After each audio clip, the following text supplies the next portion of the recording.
I've had to remove every single social tie. You feel like any little piece of information that gets out on you will be used by the worst people on the internet to destroy your life. And it's so isolating. And terrifying. It's horrifying. What's going on, everyone? Jeremy here from The Quartering. I hope you're having a wonderful, wonderful day. There's one person who is not having a wonderful day, and that is Taylor Lorenz. She appears to be on the warpath, going after not just NBC, but fellow YouTubers in a brand new doxing campaign to go after anyone who has wronged her.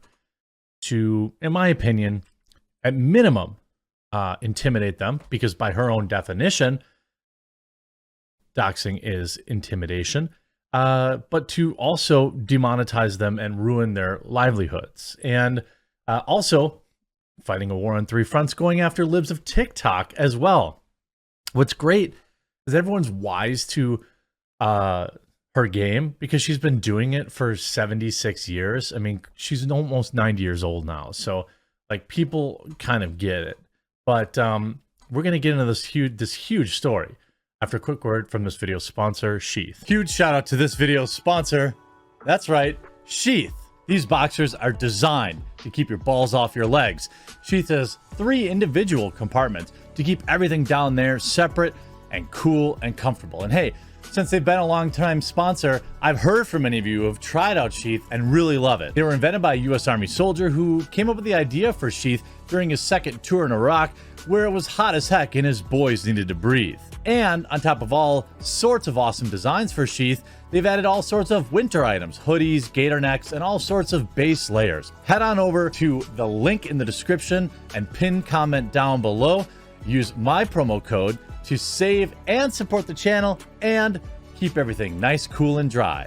So it started out yesterday with libs of TikTok leaking DMs from Taylor Lorenz, which I have zero problem with. And I like how she always uses people's like full legal names. That's a tactic, right? Hi, libs of TikTok. A colleague of mine is publishing a big story on influencers who spread narratives about fraud in 2020, exploring what happened to their megaphones after Trump was deplatformed.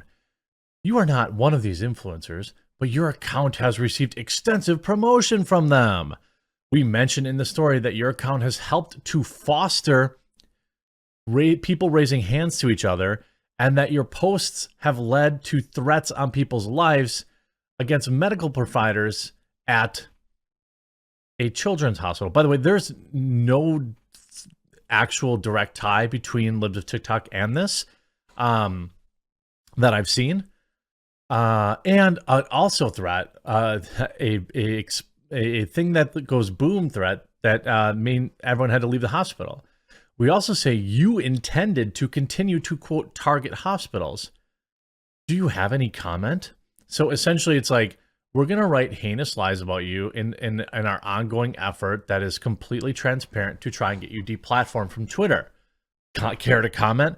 And oh, by the way, the piece is running tomorrow morning, so please send through a response to the above question by 5 p.m.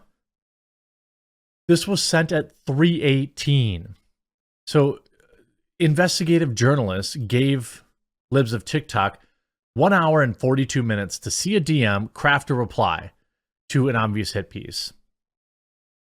Hopefully she wasn't at the dentist or in a doctor's appointment or at a funeral or in a movie or literally anywhere where you might be for longer than an hour. They do this because they don't actually want a response. They want to write, "We reached out for comment but did not receive one." That's what they want to write.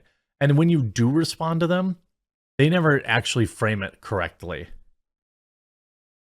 To which libs TikTok writes, "Taylor is very sad that I rejected her, but I softened the blow with some good news."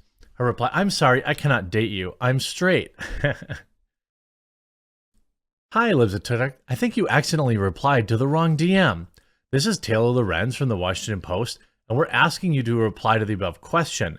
We mentioned in a story running tomorrow that your account helped foster people raising hands and that your posts led to terrible things to happen. We also say that you intend to, quote, continue targeting hospitals. you have any comment on that? Hey, Tay, I know getting rejected must be really difficult. And some good news, Ross has a 55 plus senior discount on Tuesdays, so maybe it will make you feel better. The meme is growing. The meme is growing. Way to be, libs of TikTok. Like, and you see Lauren Chen, hi, we're about to run a piece accusing you of encouraging terrible things. Do you have comment? Thanks. Like 2 hours is not a reasonable amount of time. Completely unprofessional, completely pathetic. You see the post millennial libs of TikTok roasts Washington Post professional doxer Taylor Lorenz for sliding into her DMs to smear her. And then it's not even over. It's not even over. You see Taylor Lorenz now going after the woman who made that MSNBC segment that spawned a bunch of memes about her. Now, you may have seen the opening meme that I had in this video. That was actually done by at Maze Moore, MazeMoore. You should definitely follow them on Twitter. I'm trying to hire them on as a memer on the channel. It would be really cool to add an extra memester to the arsenal. But at Maze Moore, Moore. You know what? Actually, let me just bring them up on screen, because I asked, when I contacted them, I asked if they wanted some money to use the meme. They said no, but very cool account. So check them out. They're the ones with the original, a lot of these clown face memes. Taylor Lorenz is going after woman who made that MSNBC segment that spawned a bunch of memes about her. Here it is.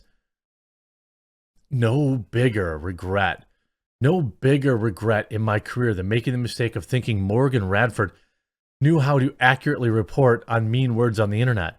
Her complete mishandling of the story has led to immense fallout and months of mean words. I cannot warn women loudly enough to stay away from her and MSNBC. Never did I think a fellow woman journalist would throw a colleague under the bus, especially one that purports to advocate for marginalized communities. It's a reminder that cable news will always, above all else, exploit people for cheap views. Girl, have you looked at your bylines? Have you looked at your bylines, Taylor Lorenz, professional doxer? Girl, have you looked at your bylines? You just described yourself. I'm so grateful to the orgs that I've been able to work with to educate people on the issues of online mean words. We need to change how the media tells these stories and force newsrooms to take this stuff seriously. It's almost been a decade. Oh my God, here we go. Since we can do better. Wow, you guys got everything in this video. You got everything. Leave a like on it. And if you haven't yet, please click that subscribe button down below. I'd really appreciate it. I'm trying to catch Timmy. Don't tell Tim Pool, but I'm trying to catch him. Don't tell him. Anyway, this is someone who went on the 1 in 3 women under 35 experience mean words online. She was also not under 35, and that's where a lot of the memes come from. But she's not done yet. So Taylor Lorenz blasts MSNBC's Morgan Radford for interviewing her and giving memers a platform to meme on her. I mean, she's literally crying. I mean, there is no better definition of privilege than Taylor Lorenz. She comes from what I understand, a family who has immense wealth. And she had a life of absolute privilege that included private schools and, fancy colleges and never having to actually worry about ever going hungry. And now her job, her career is whining about mean words on the internet. That's her career. I mean, this is somebody who literally sorry, not sorry. You bring this upon yourself in every conceivable way by making it your job to try and destroy people. to try and ruin people's lives. Remember, she famously doxed libs of TikTok by leaving an address to her personal address or a link to her personal residence, I believe forcing her to move. Now, she's going after another YouTuber with dox again. You could see she had to tell me that she's using my name because she's writing a revenge piece. I embarrassed her nationally. I don't know. I couldn't say I've seen that, or I don't know what he's referring to. But I noticed you didn't come to my house like libs of TikTok. What's the matter? Only target women. Here's Taylor Lorenz's email. Hello, Matthew. I just wanted to follow up and see if you'd like to offer any response to the questions in our previous email. We plan to name you in the article as, and then lists his full name, a YouTuber in Tennessee, and we note that your involvement with Comicsgate. We note that you filed a trademark under this name. Please let us know today if you'd like to offer comment for this piece. I mean, what? Like, she's literally saying, yeah, we're going to dox you. Just so you know, YouTuber, anonymous YouTuber, we found a copyright you filed. We dug around. We found something listed under your legal name, and we need to put it out on the internet. Why again? Remember that according to Taylor Lorenz, doxing is a form of intimidation. She herself retweeted a tweet saying that, essentially agreeing with it. Hey, no doxing. Doxing's bad. Oh, Taylor Lorenz.